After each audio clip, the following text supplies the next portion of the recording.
সম্প্রতি নারায়ণগঞ্জের পূর্বাচলের ৩০০ ফুট সড়কে রোলস রয়েস স্পেক্টার দুর্ঘটনার ছবি ও ভিডিও সামাজিক যোগাযোগ মাধ্যমে ছড়িয়ে পড়ে।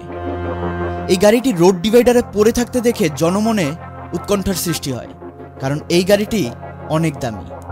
অনেক ধনী শিল্পপতি বা সেলিব্রিটি ছাড়া এই গাড়ি সাধারণ মানুষ কিনতেই পারে না। এরকম একটি গাড়ি রাস্তায় ভঙ্গুর অবস্থায় পড়ে থাকতে দেখে জনমনে কৌতূহলের সৃষ্টি হয়।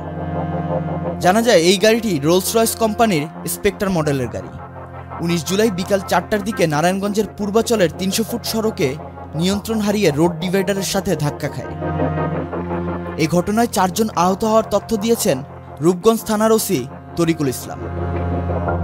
আহতরা হলেন মাস্কো গ্রুপের চেয়ারম্যান এম এ সবুরের ছেলে আহমেদ আরিফ বিল্লাহ, আরিফের ছেলে আহমেদ তাওয়াফ বিল্লাহ, এছাড়া রুম্মুল হোসেন ও রোমান আহমেদ নামে ২ জন আহত হয়েছেন, যাদের পরিচয় জানতে পারেনি পুলিশ। ওসি তরিকুল বলেন, বিলাসবহুল বৈদ্যুতিক গাড়িটি রূপগঞ্জের কাঞ্চন থেকে ঢাকার দিকে রওনা হয়েছিল।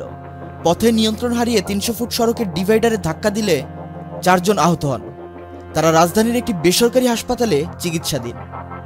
তিনি বলেন, গাড়িটির সামনের অংশ দুমড়ে মুচড়ে গেছে। চালকের আসনে থাকা আরিফ বিল্লাহ গুরুতর আহত হয়েছেন, তবে আহতরা আশঙ্কামুক্ত। মারুফুজ্জামান, চ্যানেল আই।